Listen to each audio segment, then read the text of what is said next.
Assalamualaikum warahmatullahi wabarakatuh. Waalaikumsalam warahmatullahi wabarakatuh.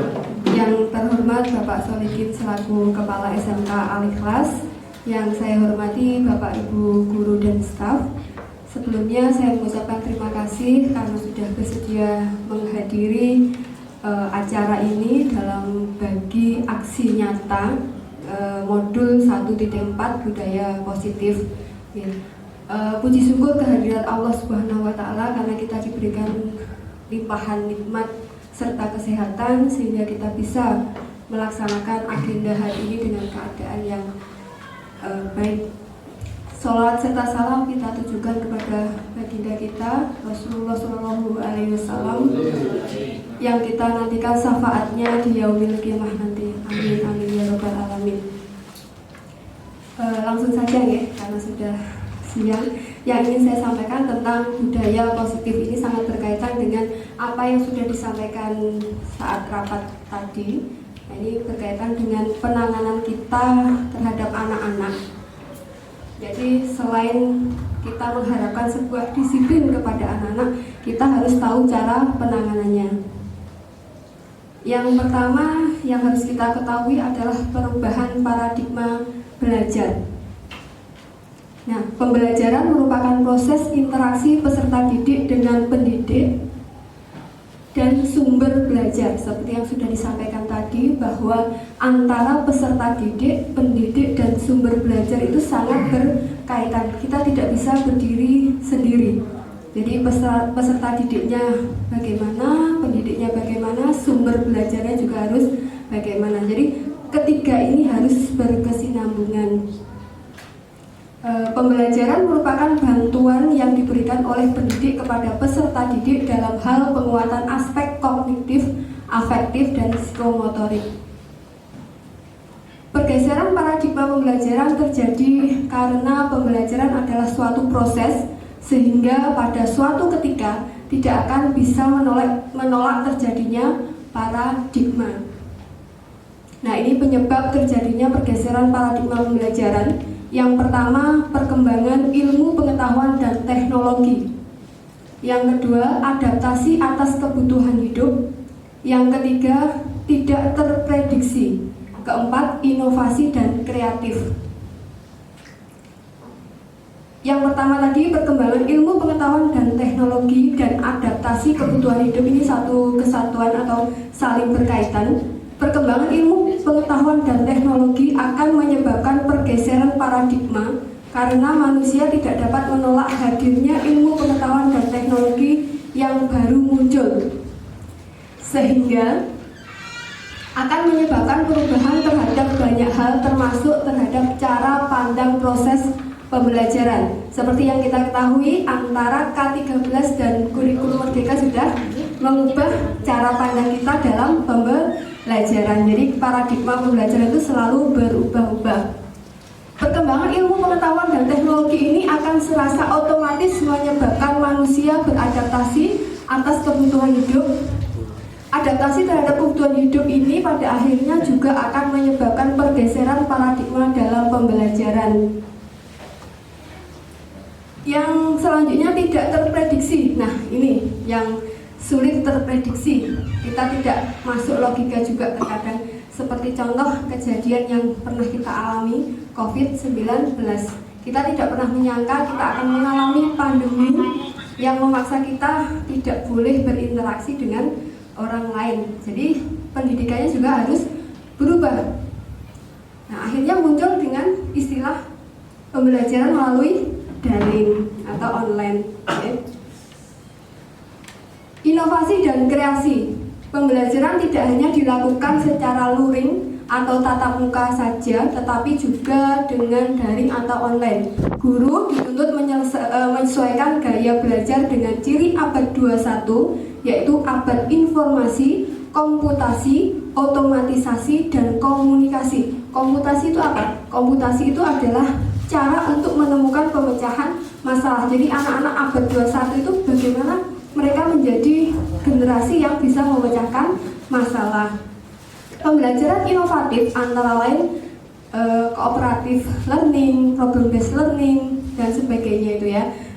Selanjutnya, langkah yang perlu dilakukan oleh guru dalam paradigma proses pembelajaran abad 21. Yang pertama, informasi. Pembelajaran yang diarahkan untuk mendorong peserta didik mencari tahu bukan diberi tahu. Yang sering kita lakukan, anak-anak sudah kita dorong untuk mencari tahu, bukan kita yang memberi tahu. Yang kedua, komputasi. Pembelajaran yang mampu mengembangkan kemampuan siswa dalam hal merumuskan masalah, bukan hanya menyelesaikan atau menjawab masalah. Yang ketiga, otomatisasi. Pembelajaran yang mampu membina siswa berpikir kritis, bukan mekanis. Mekanis ini berpikir jangka pendek ya. Komunikasi. Pembelajaran yang mampu mengembangkan siswa dalam hal berkomunikasi dan berkolaborasi dalam berbagai permasalahan kontekstual dan yang dihadapinya.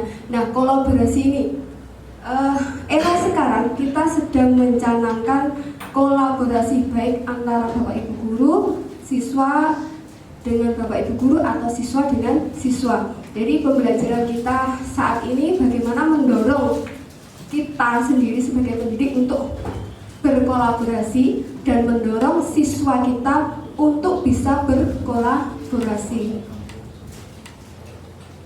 Disiplin positif, nah yang disampaikan juga tadi tentang disiplin positif.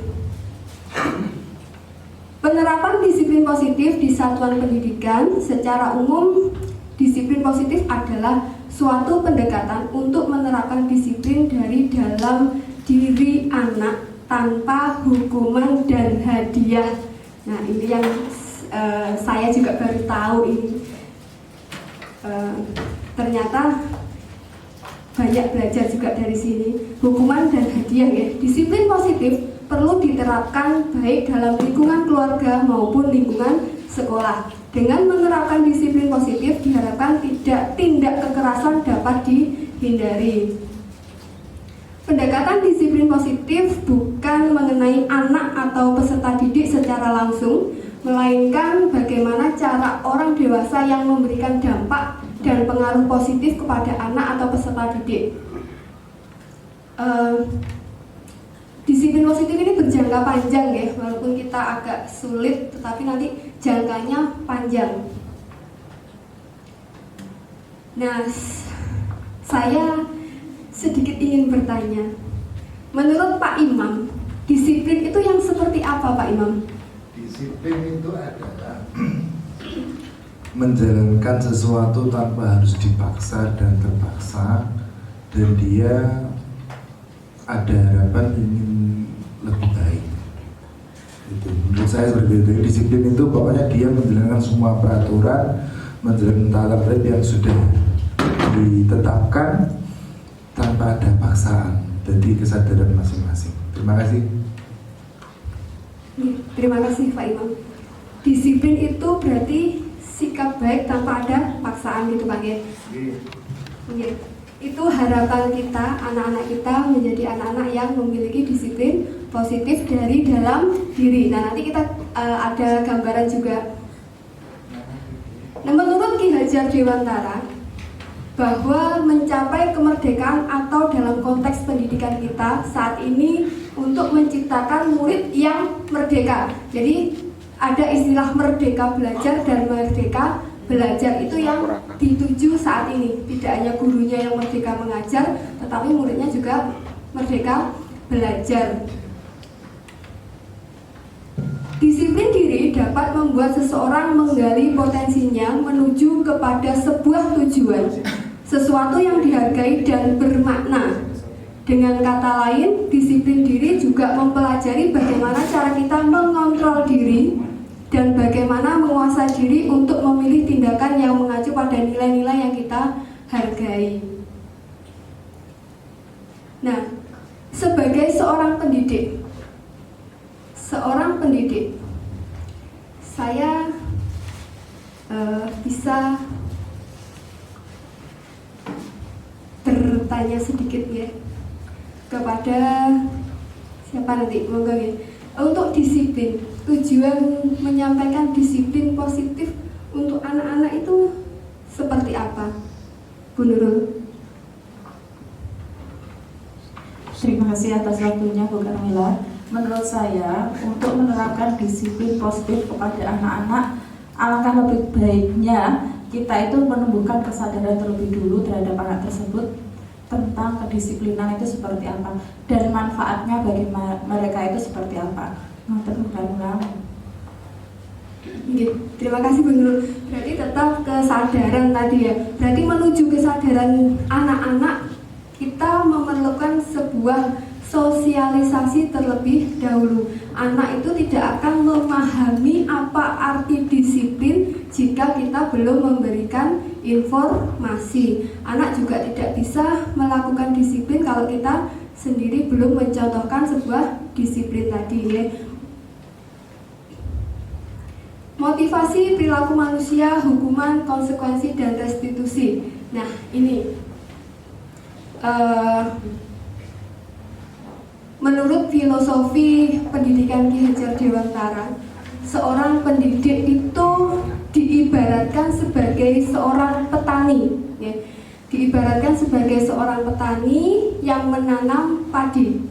Jadi kita adalah petaninya, kita pendidik itu adalah petaninya. Nah, anak-anak itu adalah tumbuhannya yang kita rawat. Kita tidak bisa mengubah sebuah padi atau tanaman padi menjadi jagung. Itu artinya bagaimana? Kita menuntun anak. Jadi pendidik itu hanya bisa menuntun anak sesuai dengan kodratnya, yaitu kodrat alam dan kodrat zamannya. Kodrat alam itu seperti apa? Kodrat alam itu dilihat dari asal usul anaknya, geografisnya seperti apa, terus budayanya seperti apa, latar belakang keluarganya seperti apa, itu kodrat alam. Kodrat zaman adalah kita harus mengikuti perkembangan zamannya. Nah, seperti yang disampaikan tadi, kita berdiskusi tentang penanganan anak ketika di sekolah. Ya, itu ada motivasi perilaku. Jadi anak-anak itu melakukan segala hal itu pasti ada motivasinya. Nah, dari motivasi tadi, anak kalau bersikap positif berarti mereka tidak ada masalah. Kalau negatif berarti ada masalah. Nah, yang negatif tadi bagaimana cara menanganinya? Nah, di situ ada istilah, nanti ada istilah hukuman, konsekuensi, dan restitusi. Nah, 3 teori motivasi perilaku manusia. Yang pertama, untuk menghindari ketidaknyamanan atau hukuman. Misalkan anak-anak pagi datang itu rata-rata ditanya, kenapa kamu berangkat pagi? Kenapa kamu berangkat tepat waktu? Rata-rata motivasinya apa? Pernah bertanya, Bapak Ibu wali kelas? Biar nggak kena hukuman. Ya, rata-rata biar tidak terkena hukuman, betul. Yang kedua, motivasi untuk mendapatkan imbalan atau penghargaan dari orang lain. Yang ketiga, untuk menjadi orang yang mereka inginkan dan menghargai diri sendiri dengan nilai-nilai yang mereka percaya. Motivasi 1, 2 itu masih motivasi eksternal. Jadi motivasi dari luar dirinya. Yang ketiga ini adalah motivasi internal. Nah, kita sebagai pendidik ini tujuannya adalah membangun atau mengarahkan anak-anak untuk memiliki motivasi secara internal. Agar apa? Mereka bisa disiplin, bisa tertib, bisa berprestasi. Itu dari dalam dirinya, bukan karena dari luar tadi. Luar apa saja, bisa berupa hukuman, bisa berupa penghargaan. Karena hukuman dan penghargaan itu sama-sama merupakan motivasi eksternal. Tujuan dari disiplin positif adalah menanamkan motivasi yang ketiga. Ya, kita tadi menyampaikan bahwa tujuan kita adalah mengarahkan anak kepada motivasi yang ketiga. Nah, ini hukuman, konsekuensi, dan restitusi. Hukuman itu nanti saya sambil di itu Pak ya, Pak Bu. Ketika saya menangani anak itu, saya pernah nggak mata saya melotot atau dengan suara yang keras. Nah, ini di sini diklasifikasikan hukuman itu sesuatu yang menyakitkan harus terjadi. Tidak nyaman untuk murid atau anak untuk jangka panjang. Korban mendapatkan keadilan murid atau anak akan tersakiti. Perilaku pasif agresif meningkat. Sistem tidak akan berjalan bila murid tidak takut. Berlaku hanya pada sebuah institusi, tidak berlanjut pada kehidupan nyata. Peraturannya adalah kamu harus, murid atau anak membenci peraturan. Nah, itu hukuman. Jadi hukuman itu ternyata ekstrim juga gitu. Yang kedua ada konsekuensi. Konsekuensi ini identitasnya sukses. Kalau hukuman tadi identitasnya gagal. Konsekuensi itu sesuatu harus terjadi, tidak nyaman untuk murid atau anak, jangka pendek, korban bisa diabaikan, murid atau anak dibuat tidak nyaman. Pengaturan hanya berlaku dalam jangka waktu pendek, memerlukan monitoring dan supervisi terus-menerus dari guru, membantu penerapan mengikuti peraturan masyarakat. Apa peraturannya? Mampukah kamu melakukan? Terima kasih dan seterusnya. Nah, yang terakhir ini restitusi. Restitusi ini adalah yang kita tuju nanti. Bagaimana anak itu sadar dari dalam dirinya. Restitusi merupakan pilihan menguatkan untuk murid atau anak. Korban mendapatkan ganti, murid atau anak mendapatkan penguasaan, masalah terpecahkan, murid belajar bertanggung jawab, fokus pada pemecahan masalah. Terus apa yang kamu yakini, apa yang bisa kamu lakukan untuk memperbaiki masalah. Nah, ini restitusi itu cenderung menyampaikan kepada anak atau anak sendiri yang memberikan solusinya terhadap masalah yang dia berikan. Nah, mungkin sebagai ilustrasi dari sini, Pak Arisnya tadi gimana? Misalkan guru olahraga ya, guru olahraga ada siswanya, Pak Aris selaku guru olahraga, ada siswa yang terlambat. Nah, siswa tersebut sama Pak Haris diminta lari keliling lapangan. Nah, kira-kira itu hukuman, konsekuensi, atau restitusi? Apa Bapak Ibu? Hukuman? Tergantung apa? Hukuman dan restitusi. Tergantung sudah ada kesepakatan terlebih dahulu atau belum. Oh gitu. Tergantung ada kesepakatan terlebih dahulu atau belum siswa. Berarti kalau secara langsung mereka misalkan dia datang, terus kamu terlambat, silakan lari keliling lapangan. Berarti itu termasuk hukuman ya Bu Nurul? Kalau sebelum di awal, nah nanti makanya ada istilah kesepakatan kelas ya, nanti di akhir ada kesepakatan kelas. Nah, kalau misalnya sudah ada perjanjian di awal, berarti itu namanya konsekuensi. Jadi antara hukuman dan konsekuensi itu adalah di perjanjian di awal. Makanya nanti di akhir ada materi tentang kesepakatan kelas. Termasuk di tata tertib yang sudah kita sampaikan kepada siswa, itu prosedurnya sudah sesuai. Jadi awal mereka masuk di sini sudah menyampaikan tata tertib dan hukumannya, bahkan orang tuanya juga sudah kita undang, kita sampaikan bahwa tata tertibnya seperti ini, konsekuensinya seperti ini, ya.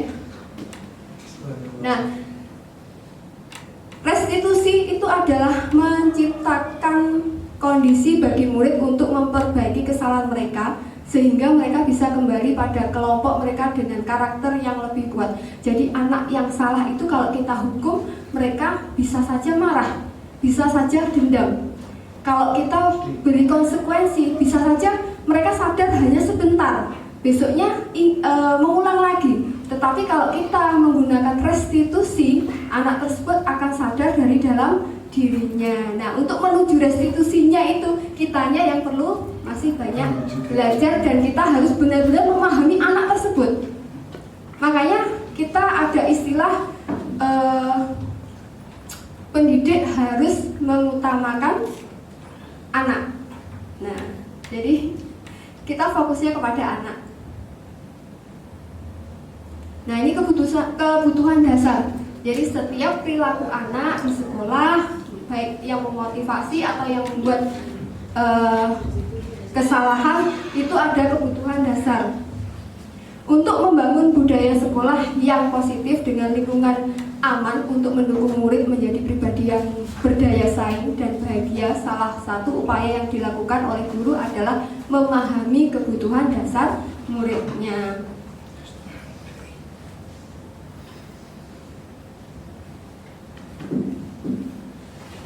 Nah, ini sesuai teori Dr. William Glasser menyatakan bahwa seluruh tindakan manusia memiliki tujuan tertentu, yaitu memenuhi kebutuhan dasarnya. Ketika kelima kebutuhan dasar terpenuhi secara memadai, maka murid akan tumbuh dengan seimbang dan bahagia. Nah, di sini disebutkan bahwa semua tindakan itu sesuai dengan kebutuhan dasarnya. Jadi anak atau kita manusia itu pasti berusaha memenuhi kebutuhannya. Jika kebutuhan itu tidak terpenuhi dengan cara yang baik, pasti kita memenuhinya dengan cara yang kurang baik. Nah, tugas kita sebagai seorang pendidik bagaimana mengarahkan anak itu bisa memenuhi kebutuhannya dengan cara yang baik. Karena apa? Dasarnya manusia itu pasti ingin memenuhi kebutuhannya. Jadi bagaimana anak bisa memenuhi kebutuhannya dengan cara yang baik. Nah, 5 kebutuhan dasar manusia. Yang pertama, kebutuhan dan bertahan hidup. Yang kedua, kasih sayang dan rasa diterima. Ketiga, kebebasan. Keempat, kesenangan. 5, penguasaan. 1. Kebutuhan bertahan hidup. Kebutuhan dasar yang pertama adalah kebutuhan yang bersifat fisiologis untuk bertahan hidup atau survival. Di antaranya kesehatan, rumah, makan, rasa aman, dan beregenerasi. Jadi di sini kita tidak pernah menyangka, misalkan anak itu ketika rumahnya ada masalah atau dia datang dalam kondisi lapar, bisa nggak belajar dengan baik? Tidak, ya. Jadi kita harus bisa melihat dari sisinya tersebut. Yang kedua, kebutuhan kasih sayang dan rasa diterima. Kebutuhan ini terhubung dengan orang lain seperti teman, keluarga, kelompok lain, dan lain sebagainya. Nah, ini pasti semua orang ini butuh kasih sayang, ya. Makanya kasih sayang berada di nomor 2 setelah kebutuhan apa tadi? Bertahan hidup. Pak Indi butuh kasih sayang? Sangat itu. Pasti. Bu Misti butuh kasih sayang? Bu Linda butuh kasih sayang. Saya juga butuh disayangi. Yang ketiga, kebutuhan kebebasan. Nah, kebutuhan kebebasan ini yang bagaimana? Nah, kita di kurikulum yang ini, yang kurikulum Merdeka ini banyak memberikan kebebasan. Nah, kita bebas itu dalam arti yang seperti apa? Nah, ternyata bebas itu bukan berarti mereka semaunya sendiri. Bebas itu tetap ada aturannya. Murid harus diberikan kesempatan. Ternyata bebasnya di sini loh. Ternyata murid harus diberikan kesempatan membuat pilihan dan bertanggung jawab. Tetap memilih dan bertanggung jawab atas perilakunya. Memberi mereka kebebasan bukan berarti membiarkan mereka melakukan apa saja yang mereka mau, tetapi memberikan 1, kesempatan untuk membuat pilihan. 2, menyampaikan pendapat dengan percaya diri. 3, memberi mereka kesempatan untuk mencoba hal-hal baru. Jadi kebebasan mereka itu tetap ada arahannya. Bukan mereka, saya sudah bosan di kelas, terus saya keluar. Tidak. Itu bisa diartikan bebas, saya bebas kemana saja. Tetapi di sini konsep bebasnya tidak seperti itu, tetapi bebas yang masih ada arahannya. Jadi mereka dituntut untuk bisa membuat pilihannya, memberikan pendapatnya secara mandiri atau percaya diri, terus bisa mencoba hal-hal yang baru. Yang keempat, kebutuhan kesenangan. Nah, ini semua orang ingin senang.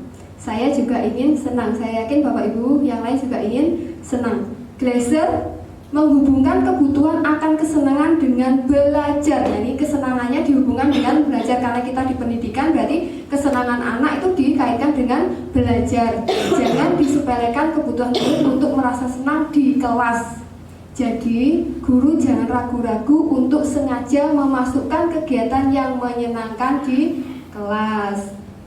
Nah, ini yang sering saya lihat juga rekan-rekan juga sudah mulai menerapkan pembelajaran yang menyenangkan. Misalkan kemarin saya lihat di Bu Israel itu juga ada gamenya juga ya. Nah, jadi untuk membangkitkan semangatnya anak-anak sebelum pembelajaran.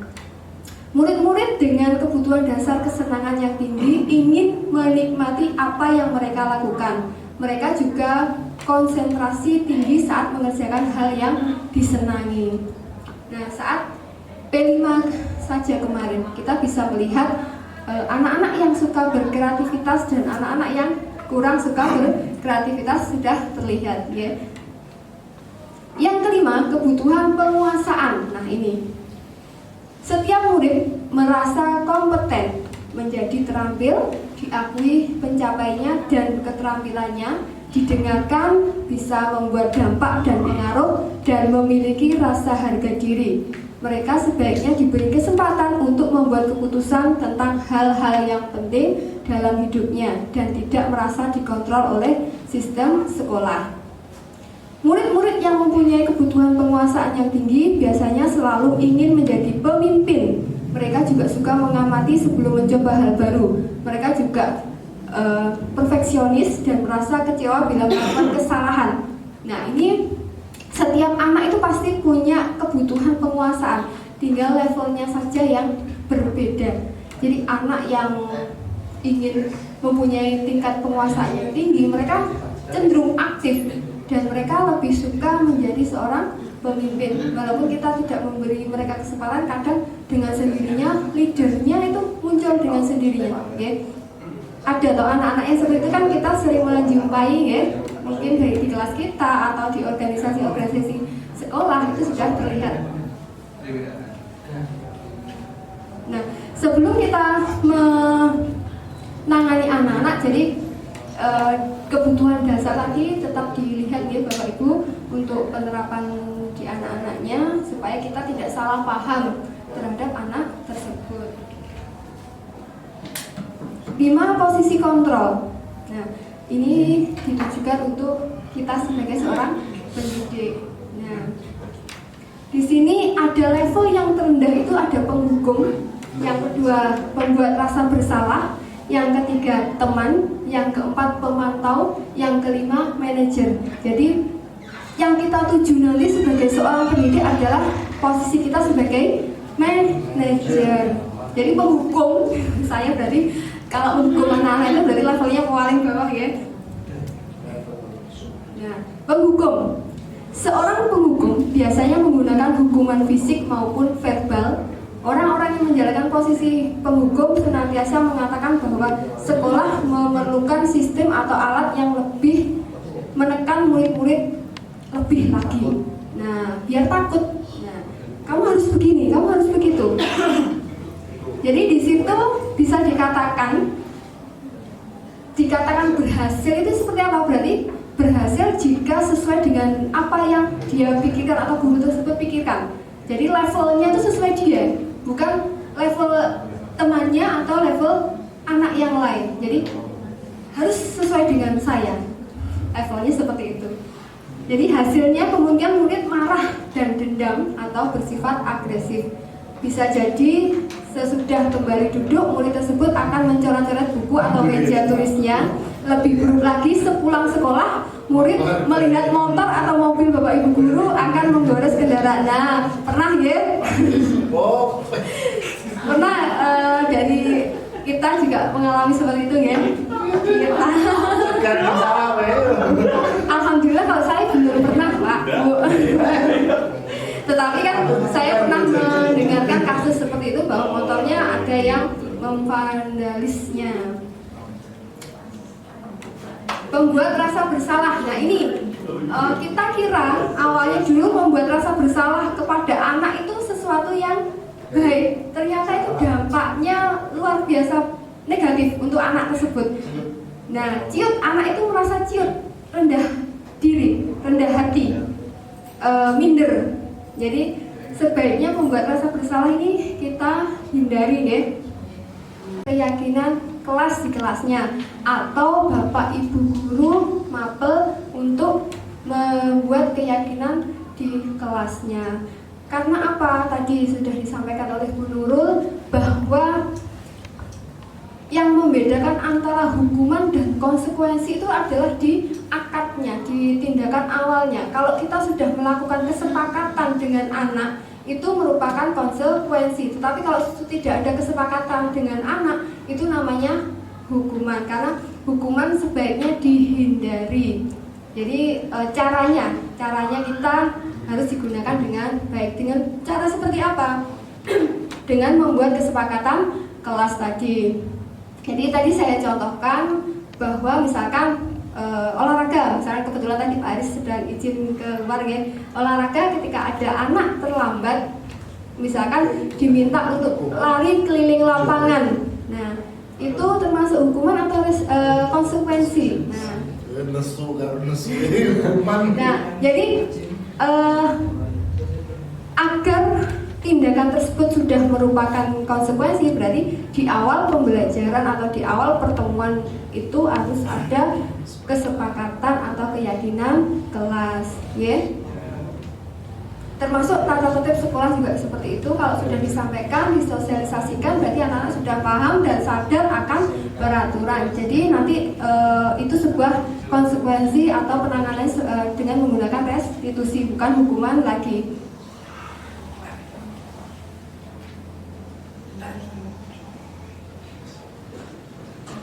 Kesepakatan kelas merupakan aturan atau norma yang dibuat oleh guru dan siswa bersama-sama untuk menciptakan lingkungan belajar yang kondusif.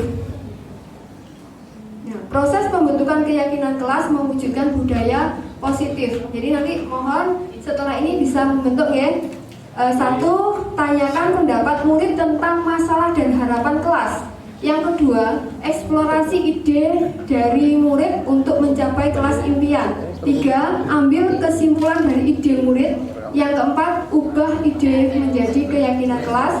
5, tanda tangani kontrak keyakinan kelas. Oke. Nah, ini contoh keyakinan kelas 12 TKJ 3. Nah, ini kemarin anak-anak awal dulu anak-anak membuat sebuah kesepakatan. Jadi anak-anak saya berikan 2 kertas warna kuning dan putih.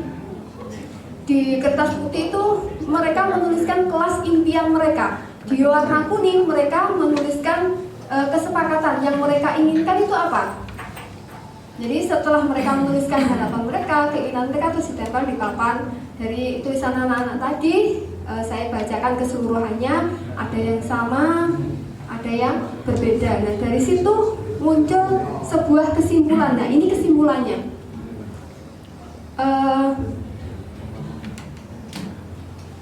Datang ke sekolah tepat waktu. Walaupun dengan bahasa mereka, nah kesimpulannya dengan bahasa yang seperti ini. Datang ke sekolah tepat waktu. Yang kedua, menghormati guru dan seluruh warga sekolah lainnya. Yang ketiga, menjalankan piket sesuai jadwal yang telah ditentukan. Yang keempat, memakai seragam lengkap dengan sopan dan rapi. Kelima, selalu menjaga kebersihan lingkungan, kelas dan sekolah dengan membuang sampah pada tempatnya. 6, membiasakan 4 kata ajaib, yaitu maaf, tolong, terima kasih, dan permisi. 7, jika berhalangan hadir di sekolah harus ada pemberitahuan dengan seizin dan sepengetahuan orang tua. 8, memberi bimbingan dan contoh baik pada adik kelasnya. 9, jika tidak masuk tanpa izin atau pulang sebelum waktunya dikenai denda Rp1.000.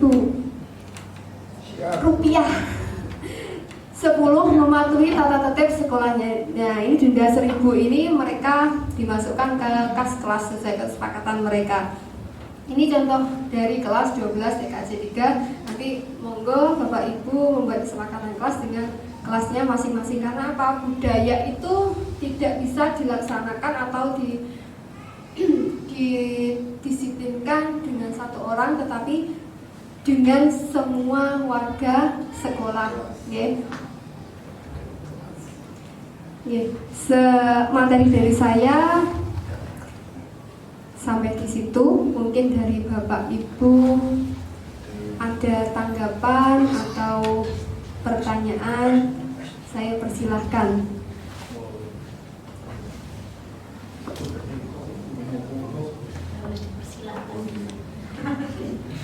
Terima kasih untuk waktunya. Baiklah, sesuai dengan materi dan mungkin ini pengalaman dari Bu Karmila selaku wakil kesiswaan.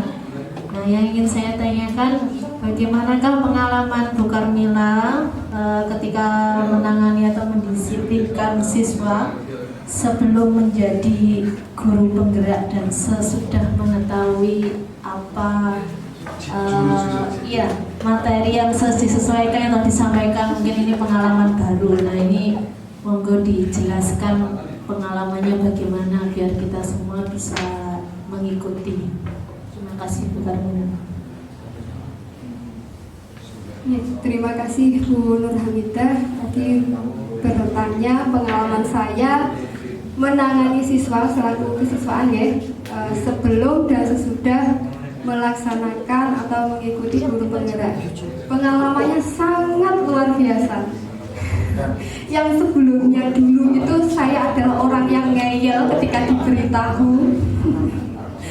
Akhirnya belajar sendiri, salah satunya itu. Nah, ternyata ini yang membuat saya agak terbuka pikirannya. Ternyata anak itu menangannya ada teorinya. Yang seperti yang saya sampaikan tadi, ada hukuman, ada konsekuensi, ada restitusi. Nah, itu sebelumnya saya tidak mengetahui, sama sekali tidak mengetahui. Saya taunya anak disiplin harus tertib, harus kalau salah hukum. Itu saya dulu. Kalau sekarang setelah mengikuti kegiatan ini, saya tahu teorinya dan saya tahu konsekuensinya, misalkan melakukan hukuman itu seperti apa. Nah, itu mengubah pola pikir saya menjadi seorang manajer. Jadi saya berusaha untuk menjadi seorang manajer bagi anak-anak. Okay. Begitu Bu Hamidah.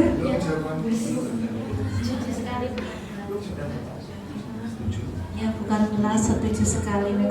Kedepannya kita semua bisa mendisiplinkan anak dengan cara yang lebih baik. Terima kasih.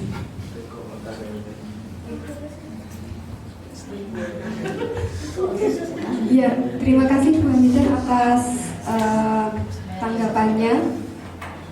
Untuk selanjutnya mungkin ada pertanyaan lagi dari teman-teman Bapak Ibu. Oke, terima kasih lagi. Terima kasih Bu Karmila atas waktu yang diberikan.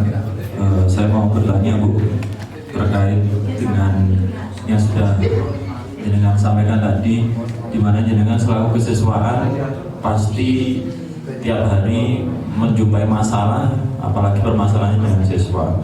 Saya juga sering mengamati jenengan kalau menindak siswa itu seperti apa, dulu sebelum ikut guru penggerak sampai sekarang ikut guru penggerak, apakah ada perubahan atau enggak ya, itu nanti teman-teman juga bisa menilai semua.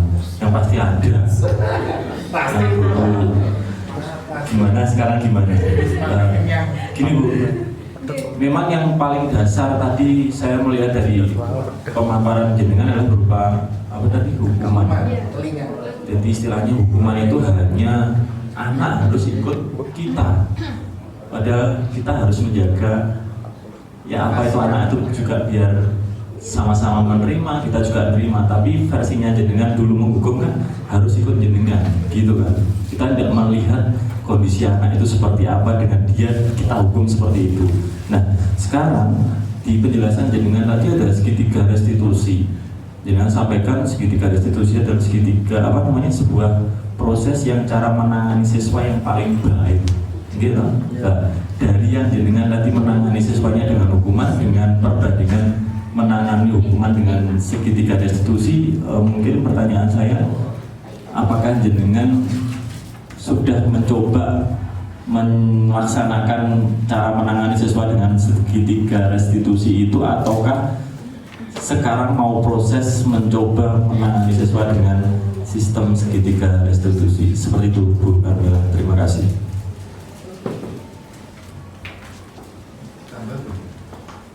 Ya. Terima kasih Pak Indi atas pertanyaannya. Ini pertanyaan yang luar biasa karena beliaunya juga, tepuk tangan untuk Pak Indi. Beliau ini juga termasuk pengamat saya dan beliau juga termasuk orang yang sering saya keluhi. Saya keluhi, Pak seperti ini, Pak seperti ini. Bukan sandaran hidup, tapi sering saya sering berkeluh kesah terhadap Pak Indi karena Pak Indi tergolong guru yang sangat disukai anak-anak, sabar sekali. Iya, guru paling diidolakan anak-anak itu ya Pak Indi karena sabar dalam iya gitu. Makanya kalau ketika saya agak sedikit kelepasan kontrol itu pasti saya mengadunya ke Pak Indi itu. Wow, sangat pantas banget. Iya, saya jawab ya Pak Indi. Setelah saya melaksanakan pendidikan ini, saya sudah menerapkan segitiga restitusi. Kita ingat kasusnya Bagus. Nah, itu salah satu caranya penanganannya menggunakan segitiga restitusi. Ketika anak membuat salah, waktu itu kan videonya sempat tersebar ya. Tetapi apakah dia dihukum? Tidak. Bahkan kemarin anaknya sempat bertanya, Bu, kenapa saya kok tidak dihukum? Saya sudah membuat kesalahan, kenapa saya tidak dihukum?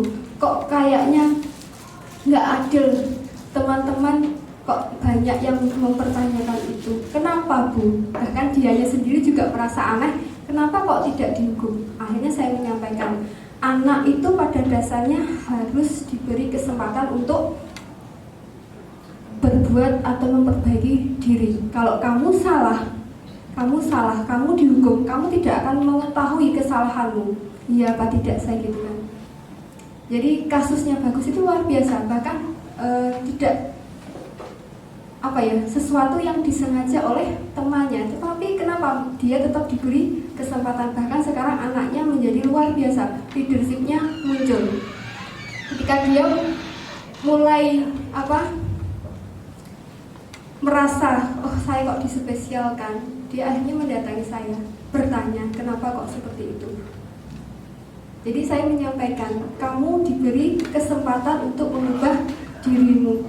Anak itu bukan untuk dihakimi, jadi salah bukan untuk dihakimi, tetapi bagaimana kamu bisa menyadari kesalahanmu. Dan yang kamu lakukan sudah tepat. Ketika saya memanggil kamu, saya bertanya kepada kamu, tindakan kamu salah atau benar? Dia mengatakan salah. Kamu bisa memperbaiki apa tidak? Bisa. Solusinya apa? Nah, dia bisa memberikan solusinya sendiri. Bahkan dia bisa bangkit dari kesalahan tersebut. Itu. Jadi sangat luar biasa sekali. Ternyata segitiga restitusi itu dampaknya sangat terlihat. Ya, itu Pak Indi. Mungkin ada kasus lagi ini yang agak ringan tapi nggak sebesar si Bagus tadi. Jadi seperti anak-anak membuat kerusakan di kelas itu Pak Indi. Nah itu kan Pak Indi juga menanganinya dengan secara tidak langsung. Mungkin Pak Indi tidak sadar kalau itu yang digunakan adalah segitiga restitusi. Itu sebenarnya segitiga restitusi Pak Indi. Jadi anak-anak apakah mengulang lagi? Jawabannya tidak. Jadi sama Pak Indi itu diajak berdialog dengan baik. Nah waktu itu saya juga belum menyadari yang dilakukan Pak Indi itu namanya apa. Ternyata ada teorinya, namanya adalah segitiga restitusi. Jadi dengan sendirinya walaupun belum tahu teorinya sudah melakukan hal seperti itu sangat luar biasa sekali. Itu tadi yang bisa saya contohkan untuk penanganan melalui segitiga restitusi. Mungkin dari Bapak Ibu guru yang lain ada tanggapan atau tambahan? Bu Evi, monggo. Mau bertanya? Oke, ya Allah, terima kasih. Oke, Bu Carmila, terima kasih atas kesempatannya. Saya ingin menanyakan tentang kesepakatan kelas yang kita buat. Tadi Bu Karmila menyampaikan bahwa Bapak Ibu guru wali kelas mohon untuk membuat kesepakatan kelas ya. Nah, kesepakatan kelas selama ini saya sudah membuat dan membangun dengan anak-anak.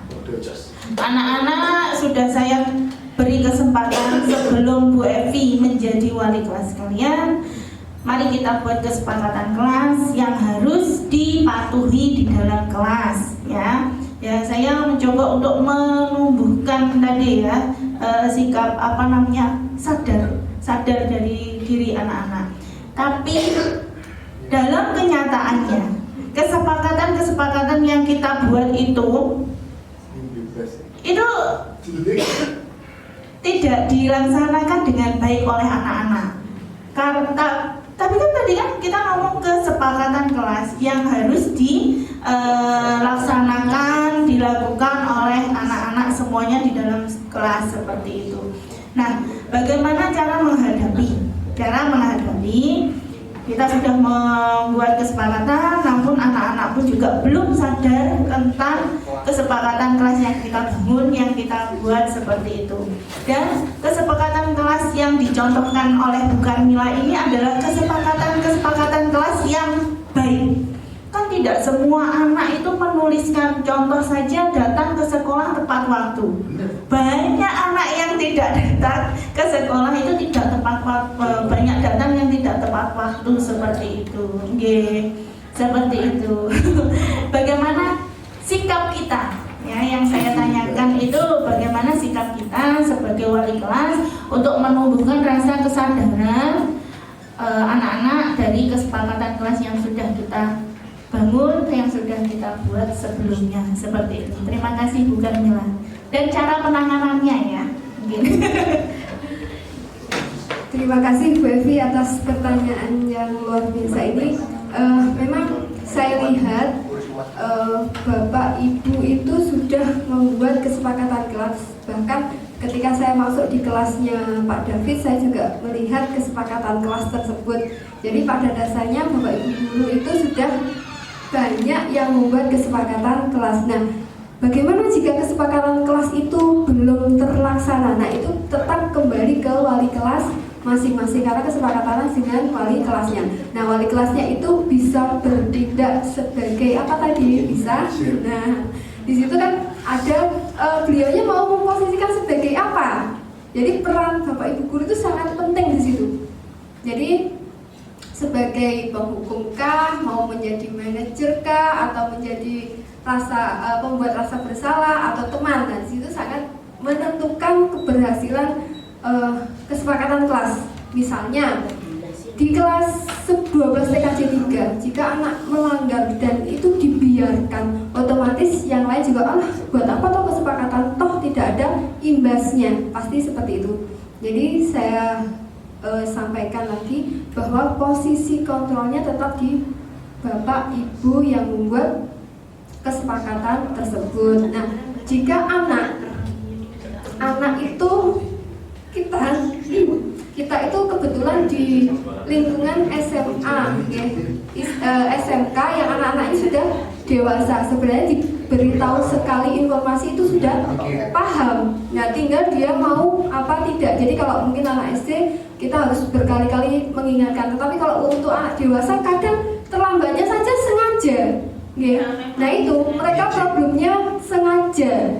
Jadi bagaimana mereka mempunyai rasa segan kepada Bapak Ibu gurunya, atau yang tadi disampaikan bagaimana cara menumbuhkan sadar dari dalam dirinya. Nah, itu saya sendiri juga membuat sadarnya itu loh, motivasi dari dalam dirinya anak itu loh. Saya pun juga terkadang nuturi anak itu nggak kurang-kurang berkali-kali, tetapi kembali lagi ke mereka bukan anak yang tidak memahami instruksi kita, tetapi mereka adalah anak dewasa yang punya pemikiran sendiri. Rasa kebebasannya ingin terpenuhi, rasa ingin mendapatkan penguasaan tadi ingin terpenuhi. Nah, itu yang tidak kita pahami. Mungkin di kelasnya Bu Evi ada beberapa anak yang pernah kemarin juga di itu kan BMI ya, saya tangani juga. Sudah apapun caranya gitu.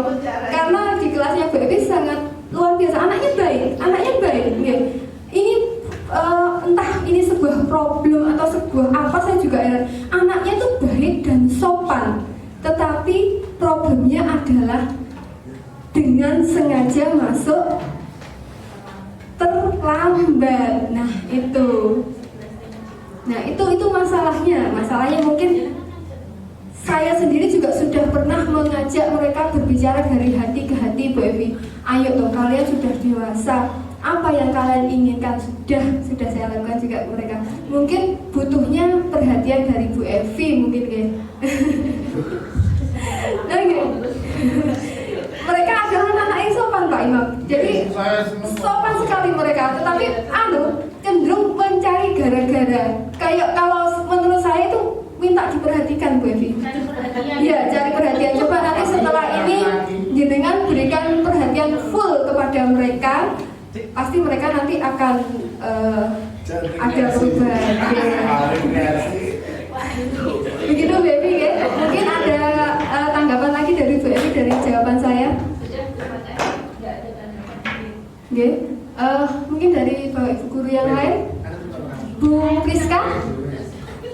Sudah, Pak Andi, Pak Kevin. Oke, terima kasih Bapak Ibu sudah bersedia meluangkan waktunya. Semoga apa yang saya sampaikan ini bermanfaat untuk kita semuanya. Ada kurang lebihnya dari saya, mohon maaf. Saya akhiri. Wassalamualaikum warahmatullahi wabarakatuh.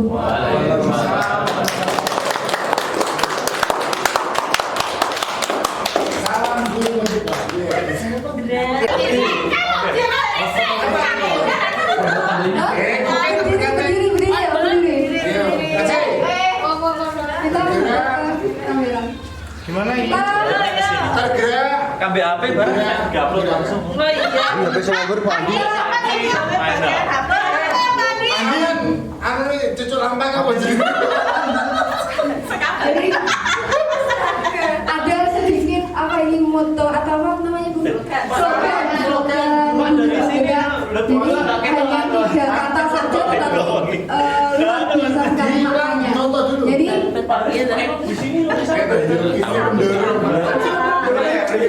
Gelas.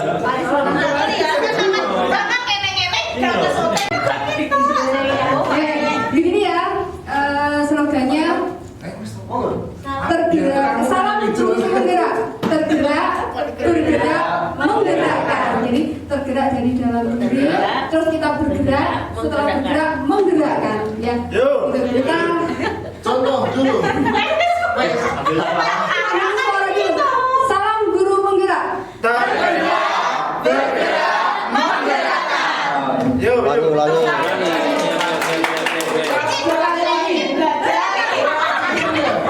lagi. Satu, dua, tiga.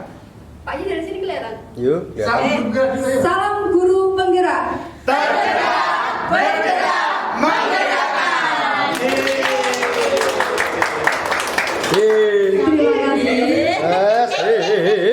kasih.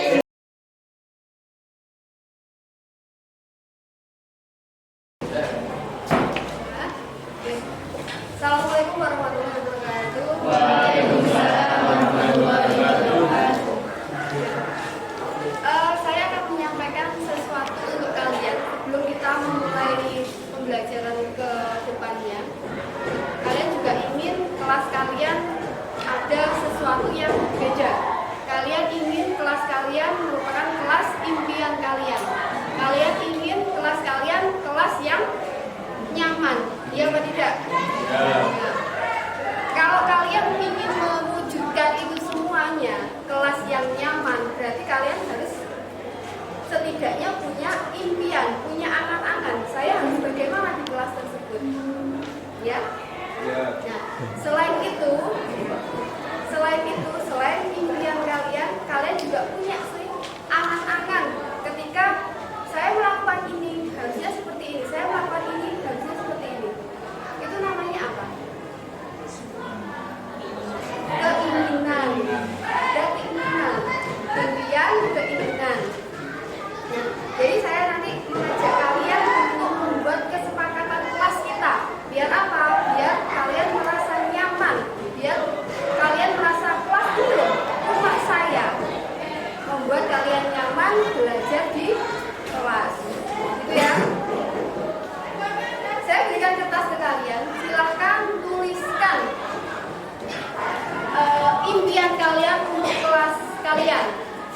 Yang kedua, silakan tuliskan kesepakatan kelas.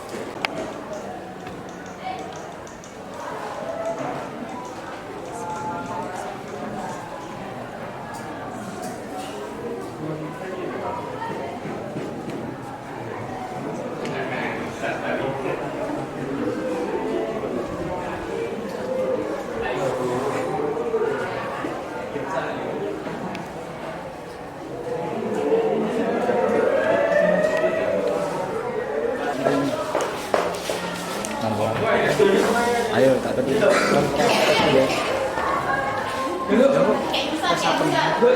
Tujuh. Ayo.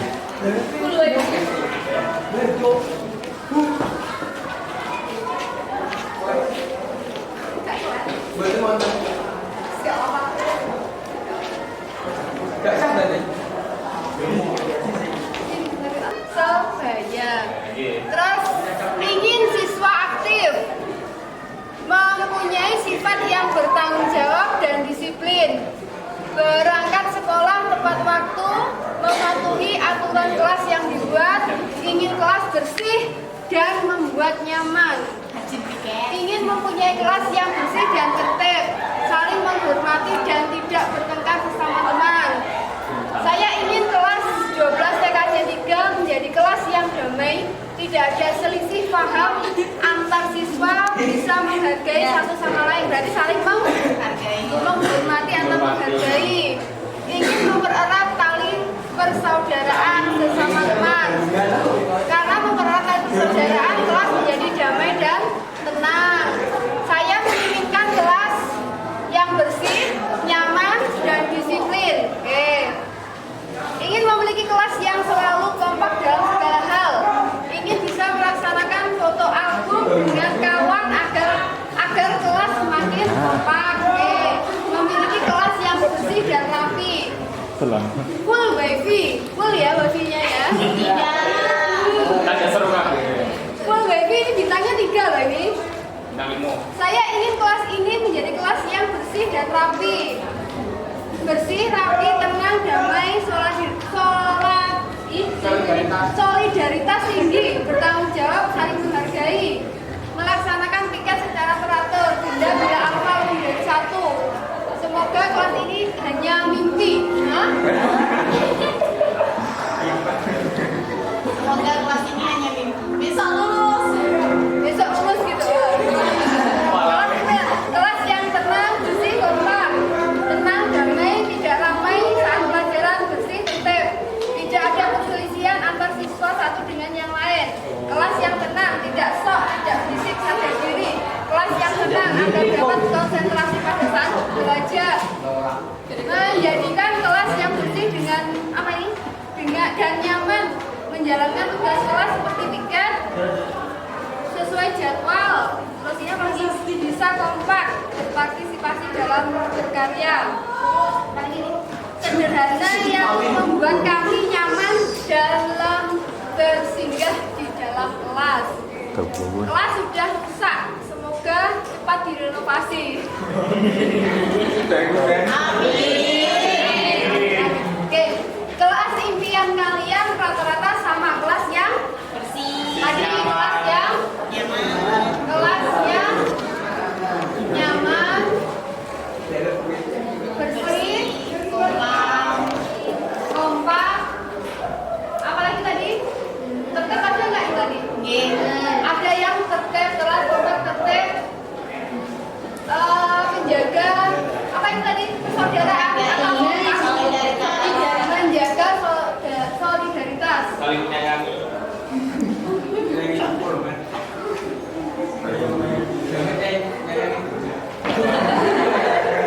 Apa lagi tadi? Kelas susah. Kelas rusak. Kita doakan biar direnovasi.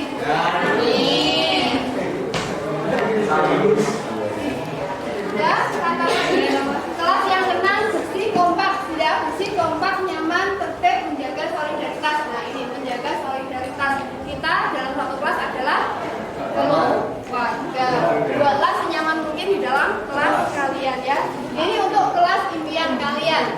Kelas yang nyaman, bersih, kompak, tertib,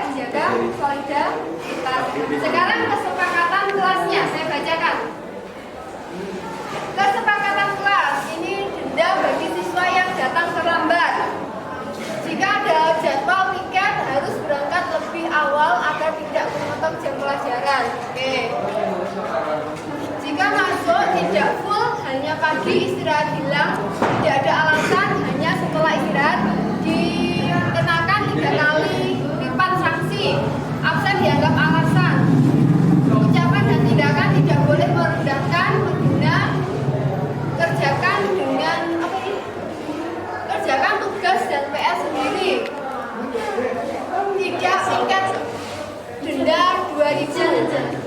Jadi tidak melaksanakan piket ya. Didenda berapa ini? 2.000 kurang. Tidak merusak perlengkapan kelas, jaga barang-barang kelas dengan baik.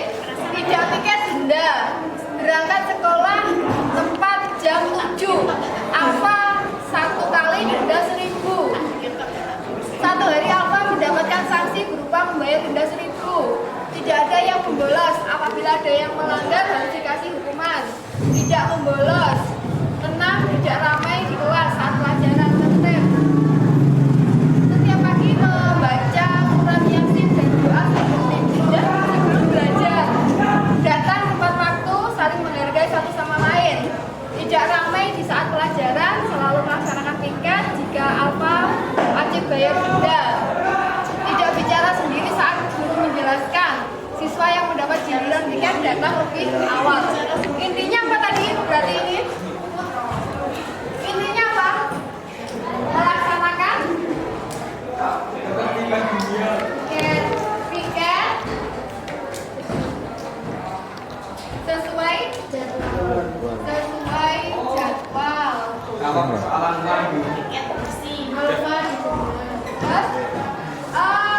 Tidak masuk tanpa izin ya, kita rata-rata ya. Tidak masuk tanpa izin, tidak masuk.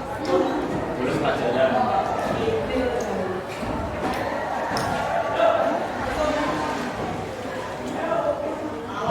Denda berapa itu di dendanya? 2.000. Rata-rata di surat 1.000 denda. Sama lagi kita sepakati berapa dendanya? 1.000. Oh 1.000.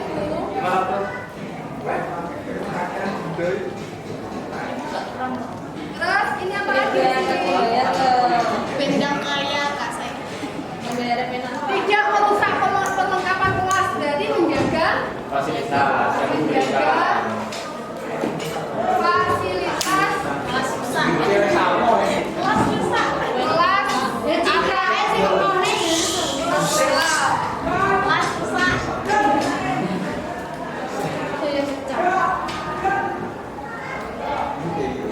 berdoa ya, membaca Yasin dan berdoa ini ya.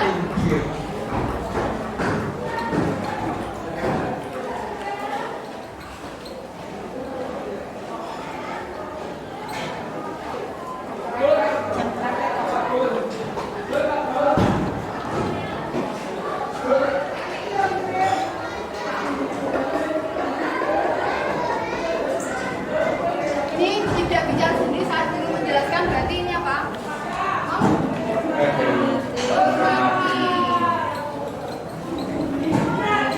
Bicara sendiri. Sendiri.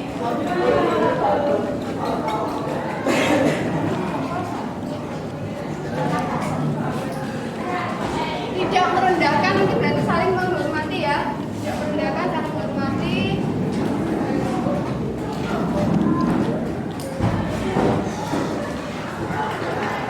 Kelas yang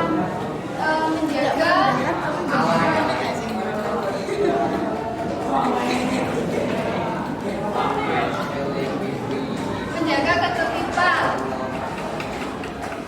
Terus ini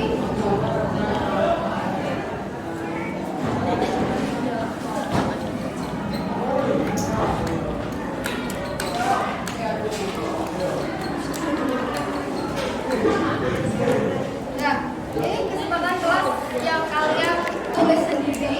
Nanti kita rekap, kita ketik dan kita tempelkan di kelas, gitu ya. Terus saya harap kalau sudah ada kesepakatan dan kelas impian dilaksanakan